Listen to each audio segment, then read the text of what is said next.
finding their place in the world. That's my motivation.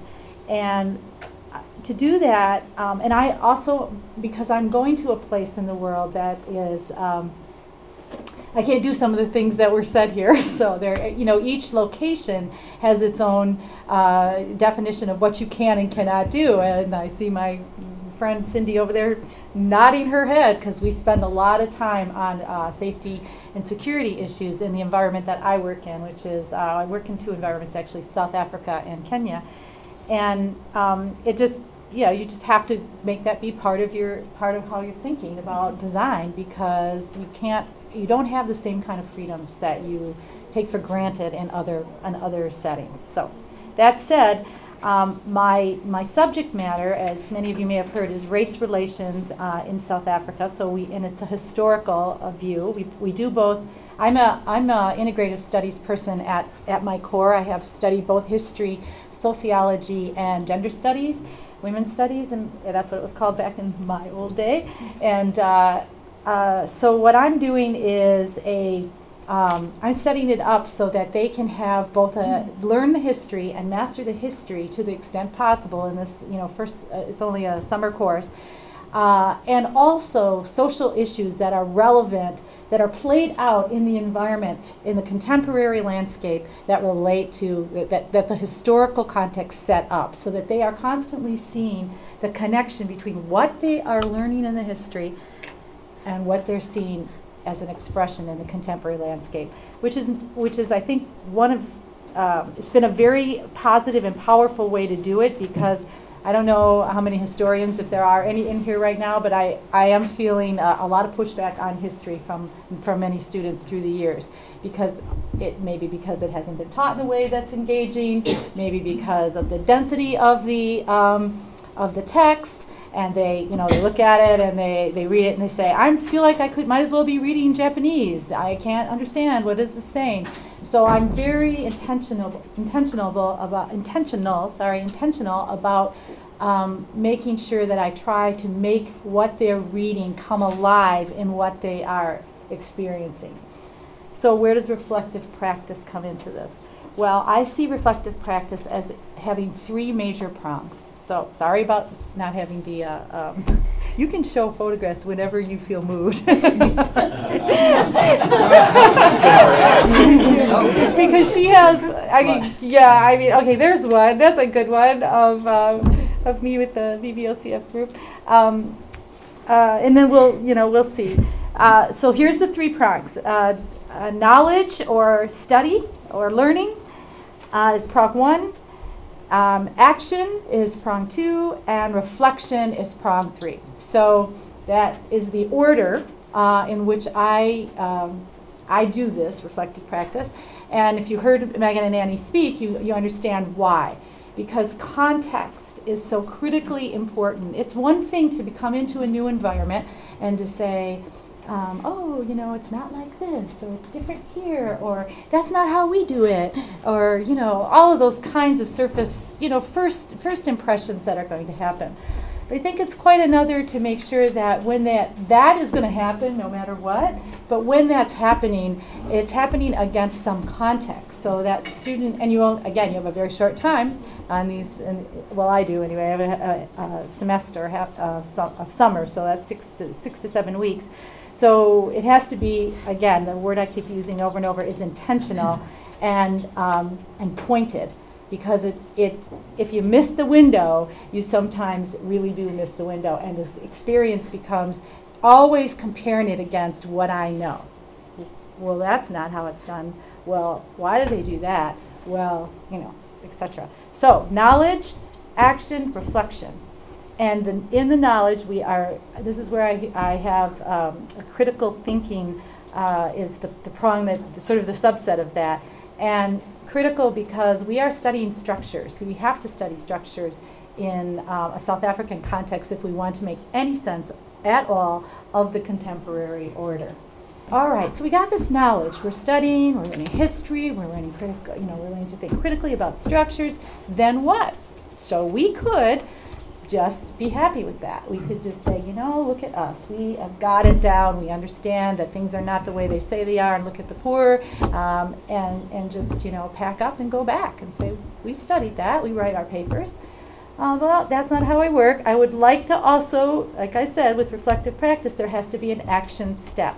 So for me, when I first got there, and I've been doing the program now for 10 years in South Africa, when I first got there, I wanted to make sure that I was doing this, but I really didn't know how. I had a lot of experience there because I was a Fulbright scholar in 1989 and 90, but the country had changed so drastically from that time until 2002 when I first went back. Well, actually 2001 I went for a site visit. I had to take some time to do. I had to start all over, really, because it was such a different place. And the way I learned how to design the program was using this same reflective practice technique, which was, I went in thinking I knew and realizing that I didn't know enough and I had to study more, so I did that. I started acting in the environment by engaging with people who were, I was working on a research project at this time with domestic workers, so that gave me some, you know, inroads into working African women, which was the sector that throughout almost all of, until the new South Africa was the sector that they dominated over the majority of African women. Those were the jobs that were available to them, domestic work or agricultural work. And so I was learning from them, and I thought, okay, here's what's important. And so I set up this, because in 2002 what happened was the labor laws changed for the first time in South African history to include domestic and agricultural workers' rights. 2002, because it's not a long, you know, it's not a very long history that those workers had rights. So as that was happening, I thought it would be a great idea to help the women learn that they had rights. So I did this small little action research project, and as I was doing it, I did it in 02, 03, 04, and 05. And when I came back in 05 with my nice questions, we were going to have a town meeting, and it was all based on the research that I had done and on how the law is changing and what are the new regulations, and got there, and the women didn't want to talk anymore. They had talked in 03, they had talked in 04, and in 05 they said, what do you know about how we can pay for our funerals? What do you know about what we can do with our children when we die? And they were not at all interested in engaging in a discussion on labor and working women's rights. And that's when the light bulb went on for me. Oh, wow, I missed this. So it really, I mean, it's not that I knew what was happening around me, but I thought that they would still want to engage because the immediate need would be for, you know, their working conditions. But no, it wasn't. It was what was happening around them that was surrounding them. And that was the numbers of massive deaths due to HIV and AIDS. Because if you know anything about this, just a quick little history lesson, between late 90s and 2007, antiretroviral drugs were not given to the majority of the poor South Africans, so they lost. Some people say over 300,000 people lost their lives because they had no access to the medications that were there, but just not available in South Africa due to political situations. So that lesson taught me, and from that point on, I said, okay, now we have to be relevant, and what is the most important thing for you? And so the women I was talking to, that's when I got into the working in orphan care and women, you know, really orphan care and what to do, how to help women cope with their reality of they're defined by HIV and AIDS. And that's where, you know, what their presentation really picked up, because when they started it out, they talked about Namusa, which was the woman who, when I met her, knew nothing about it. She was HIV positive. She knew nothing about what that meant. And through our mentorship, through our relationship, oh, see, there you go, very good. She learned that she could not only live positively, but she could do, and she could be a model and an example for how others could do it, and she could become a leader, and she has become a leader in her community as a result of our work. So I want to go back, though.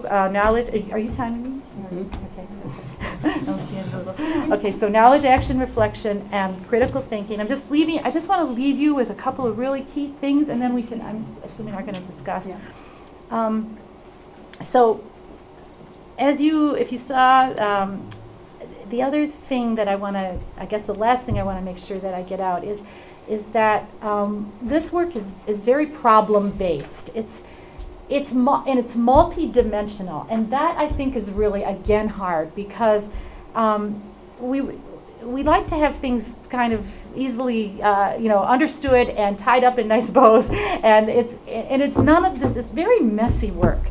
And so I was really thinking about what you were saying, and both of you actually, because assessing messy work isn't easy, not though it does need to be done, but also coming back and knowing what to do afterwards is also a challenge, because we want to feel like we can be engaged in a way that makes a difference, and sometimes the ways that those are very hard to come by, and we have to do a lot of reflection and the actions that we do. And I think I have to quote Megan here, because what she presented earlier, what we do in small steps and in small places is really, it's kind of an accumulation of those kind of actions, because we worked very hard. I'd say this is one of the hardest things that I have to do, and it has become increasingly hard as inequality rises in these areas, or joblessness becomes so embedded, and hopelessness defines the community. We have to work really hard to not have the community perceive us as saviors. So that has to do with racial backgrounds, our American background, our educated background. All three of those things play a role, and people will immediately interpret, okay, they're coming to save. And so what I thought was so beautiful in the presentation that the young women did earlier was how they showed that was not, they worked very hard at making that not be the essence of their relationships with the community and with the children that they were so close to.